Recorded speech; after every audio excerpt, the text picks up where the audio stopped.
I'm visiting with Joe Diffie. Joe, you were here about a year ago on this program. At that time, you had had Home, If You Want Me To, and your new record was If the Devil Danced in Empty Pockets. Yeah. And things haven't slowed down for you, have they? No, thank goodness. No, I've had two more singles since then. Have all your records, with the exception of the current one, which is on its way up, gone number one? Yep. All of them, unfortunately, have gone number one, yeah. Amazing. It is amazing. Nothing to this business, is there? Shoot, no, man. No, it's. I'm always amazed by that. I look back at it and I still can't believe it. I just wondered. I keep wondering how long it's going to continue. You know, I figure one of these days, one of them's not going to quite make it. I guess I can get ready for the disappointment of it. All right, the singles are Home, If You Want Me To, If the Devil Dance in Empty Pockets, New Way to Light Up an Old Flame, and Is It Cold in Here or Is It Just You? and that's the current record. That's the current record. Yeah. Tell me about that song. That song is co-written by myself, Danny Morrison, and Carrie Kurt Phillips. And Carrie is actually the one I got a credit with the idea of the song. I was about to leave the office one night, and Carrie says, "Hey, I got this song idea. What do you think of it?" And he told me the title, and I said, "Man, I love that." So we sat down and wrote most of it, and we're stuck for a chorus. We couldn't find a chorus for it. We had part of it, you know. But went in and played it for Danny Morrison. He's my manager also, and played it for him, and he popped off two lines of the chorus, and so we had it written. You know, had to give him credit though, because he did write a piece of it. Well, he got you out of the ditch. He got us out of the ditch. That's right. That's right. No, but I think everybody's lived that situation. You know, I know I have. What is the situation? Well, it's just mainly just what's wrong with our relationship. You know, we there's something. Is it you? Is it me? What is it? What's the matter? You know. So. It's is it cold in here? Is it just you? I don't know. You know. Have you ever said to a woman who was mad, "What's wrong?" and she says, "Nothing"? Yeah. And yeah, you're in trouble then. Absolutely. Oh, nothing. come on, what's wrong? I know something's wrong. Nothing. That's right. Boy, you really are in trouble. You are in big trouble then. That's right. Joe, your song is about rejection. Exactly. Yeah. And nobody likes to be rejected. This is true. You ever been rejected? I've been rejected a lot of times in my life in different situations. Yeah, been rejected a lot. But hey, I think everybody has. I'm no exception to that rule. Everybody's done that. Has had some form of rejection. I don't know whether you ever get used to that. I don't know either. I really don't like to be rejected. You know, and if you're an artist anyway, you're in an entertainment business. You're a people pleaser anyway. You know, and to have somebody not like what you do or to reject something, it's really heartbreaking for you. First album was called A Thousand Winding Roads. Had 4 singles off of it, and for some weird reason they were the first 4 cuts on the CD. Sure were. Yeah, it's Home, If You Want Me To, If the Devil Danced in Empty Pockets, and New Way to Light Up an Old Flame. Now there's a tune in here called Good Night, Sweetheart. Yeah. And there's an old pop song. No, it's not Good Night, Sweetheart, It's Time to Go. No, it's not that one. It's the one they play at the end of the dance. Right. That's not the same song. No, this is a song written by Randy Boudreau, David Lewis, and Kim Williams.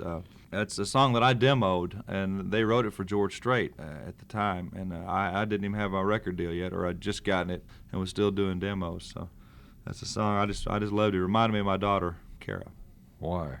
Well, the song says, I don't know why. Really, the song is about an adult relationship, but for some reason in my mind when I sang this song, it reminded me of my daughter because I'm gone from her, And how old is she? She'll be 7 in February. So and she's Carol? Kara, Kara. K-A-R-A. Yeah, she lives in Oklahoma with her mama, and I don't get to see her very often. But like I say, for some reason I sang that song. It reminded me of her. So you were married before, right? Have you remarried? Yes. The album called Regular Joe features you on the cover with a cup of coffee. Yeah. Is this a play on words because we sometimes call coffee Joe? The photographer may have that in mind. I didn't think about it. But it may be. Looks like you're in a restaurant ordering, I'm going to say regular coffee. Exactly. As opposed to decaf. Decaf, yeah, that's right. The photo was taken at Tootsie's Orchid Lounge. Oh, really? Yeah, that's where we went in there and cleaned out a little corner of it and by the front window and took her pictures in there. Where were you born, Joe? I was born in Tulsa, Oklahoma. Now, why do I have Duncan in your bio here? That's the only thing they've messed up in my bio. I was actually born in Tulsa, and I lived in Duncan. Are they close together? About 3.5, 4 hours apart. According to this, your family moved a lot. Did you live in a lot of We places? was just outlaws. Had to move around a bunch. Yeah, I lived in Texas and in Oklahoma, of course, and lived moved to the state of Washington for a while and lived up there in the beautiful Cascade Mountains. And then we moved to Wisconsin and ran a farm over there. Why did you move so much? I don't know. To tell you the truth, my dad was kind of a jack of all trades, and he was a teacher, for instance, up in Washington State, and also worked for Weyerhaeuser, which is a lumber company up there. Worked there for a little bit, and then taught and was a coach. And then he decided he wanted to run this farm that my grandpa and my uncle had bought in Wisconsin, so we moved over there and been all over the place. Your dad pick and sing? Yeah, he plays banjo and guitar and piano. How many little Diffies went along on all these trips? My dad, you mean? Yeah, your mother and father. Well, I have two sisters, Monica and Meg, and so there's three of us, three kids, and mom and dad. Did your dad want you to be a farmer? No, not necessarily. He never ever pressured me to be anything. I mean, other than what I wanted to be. You used to work in a foundry. Yeah. What does it mean? What'd you do? Foundry is basically you just make metal castings. You melt the metal down into liquid metal and pour it into these molds. My job was to make the things that went inside the molds, called cores, that the metal went around and made the holes in the castings, actually. So I made holes for a living. But that's that. I worked there for 9 years. Sounds like a hot job. Yeah, it was real hot in the summertime. And hard on your skin? Yeah. Yeah, it was the byproduct of the sand that we used was resin-coated sand, and when it was heated, the byproduct was formaldehyde. So it was hard on your skin and hard on your lungs and everything else. So did you feel like, when you finally left that job, did you feel like you were improving your health? Yeah, definitely. Definitely, I did feel, and I felt better too. Hard to breathe that stuff? Mm-hmm. Yeah, it was a tough job, a lot of folks do it and have done it for years, and they tried to do as best they could as far as ventilation and everything was concerned with these big blowers and stuff. But you still got a whiff of it every once in a while. Pay well? Paid real good. That's why I stayed there so long, I guess. How much an hour? You know what? I can't even remember now. It was like $12.85 an hour, I think, is what it broke down to, which was good for unskilled labor around that area, unless you wanted to work in the oil field, which is. Did you do that too? I worked in the oil field for a little while. Worked on the floor for a while on the pulling units, they call them, and then I worked in the derricks for a while. I'm reading your bio, Joe. Apparently, all those years you were doing something else. You were dreaming about being in show business. I thought about it a lot. I always, had such an interest in singing. I mean, that's all I've wanted to do and loved to do all my life, and I kind of dreamed about it. Why? I don't know. Just something that's just. Did somebody sing? Well, my whole family is just real musical. As far as that goes, my aunt sings, and my sister sing, and my dad sings, and Grandpa. So all of us were. It's just something we just did in our family a lot, and so it was just kind of bred in me, I guess. He had been working at the foundry in Duncan for 9 years when he lost his job. Yep. Did you get fired? No. I'm glad you asked that. You get laid off? No, I've never been fired from a job. Yeah, I got laid off. They shut the whole plant down and laid everybody off, and so I didn't have anything to do. People had been saying for years that I was good enough to make it in Nashville. Did you sing a lot locally? Yeah, I sang. Have a local band? Well, I sang in a gospel group for a while, then I sang in a bluegrass group for about 4 years, and then I sang in honky tonks and all kinds of stuff in between, and had a little recording studio, and so I just kept busy doing that. Did you try to imitate any of the big stars when you sang locally? Yeah, you try to sound as close to the songs, the top 40 songs that you were trying to play in the clubs. Try to sound as close to them as you could. Really, what I meant was, did you ever try to sound like Haggard or Jones or anybody else? Oh yeah, absolutely.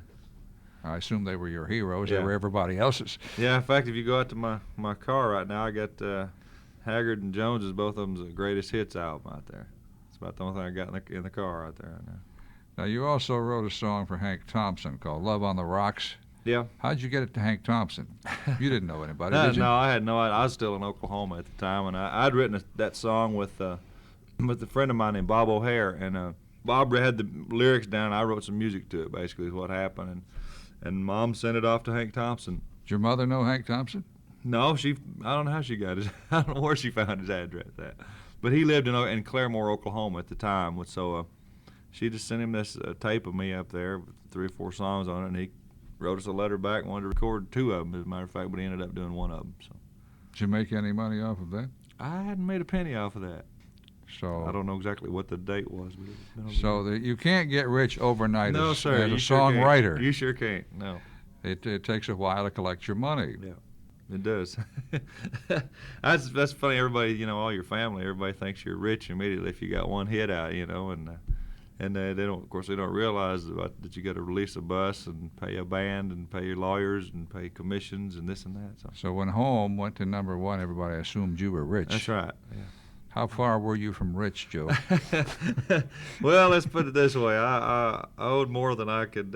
I was worth more dead than I was alive at the time. I'm talking to Joe Diffie, and we're talking about country music fans, the most loyal fans in the world. Mm-hmm. But sometimes when you're working, even country music fans can be a little strange. Joe, what happened to you? We're in Texas? Yeah, we was in Texas, establishment, a large nightclub down there, and I was sitting there, and I noticed these 2 young ladies up in front of us, and they were reaching up under their shirt. Next thing I know, they had taking their brassieres off and throwing them up at us, and so my guitar player and myself, we just kind of left them hanging over necks of our guitars and played the rest of the show with them. Then they wanted them back after the show. They come up and they sent somebody a messenger to us that they wanted those bras back, and I had to sign them. So it's hard to sign that lace stuff, I tell you. Luckily, my wife was there to witness all that, so thank goodness for me. Yeah, it's because if she heard this and hadn't been there, I'd be in trouble, right? How about their panties? I've had a couple pairs of those thrown up there too. I don't know how they get them off. They must. Maybe they bring an extra pair just to throw at the entertainer. A good throwing pair, yeah. I've had a few of those. Yeah. Do people want you to sign their body parts? Yeah. See, I've heard all this before. The weirdest place is I signed this girl wanted me to sign her forehead, with a permanent marker. It says, "Here, sign my forehead." So I signed my name across her forehead. Was this in a club? Yeah. Was she drinking? She was a little inebriated, yeah. But she was drunk, basically. Now, not putting these people down. It's just that's kind of crazy. Yeah. That's outside what we call normal. Joe, do your fans want to come up and talk to you? Oh yeah. What do they ask you? Just all kind of stuff. Just the funniest things is that they do is while I'm playing. Sometimes they'll motion to me to they'll be like real impatient, like come here, and I was in the middle of singing and I say, well, just I'll kind of motion. Well, just a second, and they'll keep on. Like they're real insulted if I don't just come right down there and talk to them. So I grab the mic, and go down there, and they'll say, you know any Willie Nelson, or you just why don't you get a fiddle and play some Jolie Blonde or something. It's just bizarre what they say. A lot of them are like, I brought you this flower. I just wanted you to know I saw you on Nashville Now. Tell Ralph Emery I love him and all this stuff. So, I assume they want to know everything about you. Like, who's your wife? Yeah. Who is your wife? My wife is Debbie. Okay, and they want to know how many kids you have. 4 altogether. And they want to know. Then they get into personal stuff like how old you are. Yeah. You're 33. 33. And how big are you? How tall are you? I'm almost 5'10". 5'9" '3/4. And you weigh 198, and I hate you because you have a 32 waist, and that's because you work out. It's stocky. I've always been stocky all my life. Got kind of short legs, but just long enough to reach the ground. I want to play the hit association game. I will name your hits, and you tell me the first thing that comes into your mind. Okay? I'll try. Home, family. Okay. You want to expand on that a little bit? Family. I just that song just reminds me of my life. My background. That's why I cut it. It reminded you of Oklahoma, reminded me of Oklahoma and your family. And my family. Okay. Yeah. If you want me to. Lost love, divorce. That's how I wrote that song. Is this again autobiographical? This song kind of was, yeah. You believe writers reveal themselves in their songs? Sometimes, yeah. And you did? Yep. So If You Want Me To is about Joe Diffie. It's about me, yeah. If the Devil Danced in Empty Pockets. Just fun to play on stage. we have a blast playing it on stage. People, and biggest response I get just about from any song I do. Was this song used in a television special I don't know. on PBS? It's possible. I think I heard that it was. Oh, okay. Okay. I don't know, real honestly. Okay. New way to light up an old flame. George Jones. That's who I wrote it for, was George Jones, me and Lonnie Wilson. We were trying to come up with a song like that. Remember his Corvette song, Hotter Than a $2 Pistol? We were trying to come up with a song like that, and Lonnie had the title and said, how would you sing this if you was George Jones? And I said, I'm going to find me a new way to light up an old flame. So that's how we wrote that song. Well, did you attempt to get it to George? Yeah. George? I don't know if he ever heard it. You don't know whether he heard it and then turned it down. Right. That would be a George Jones sucker song then, wouldn't it? That's right. Something you figured George couldn't turn down. There you go. What comes to mind when I mention the current hit? Is it cold in here? I'm really proud of the song, how it came together. I just like the way it feels, and it's fun to play on. It's probably the most. I don't know how to explain this, but this song is so simple and straight ahead. It's just a pleasure to play on stage. You know, there's no fancy stuff in it. You just play it straight ahead and do it. You know. Joe, I want to thank you for coming by and talking to me. Always a pleasure, Ralph. I wish you well wherever you go. Joe's got a brand new car he's excited about. That's right. Go drive that thing. And please come back and see me. Thank you.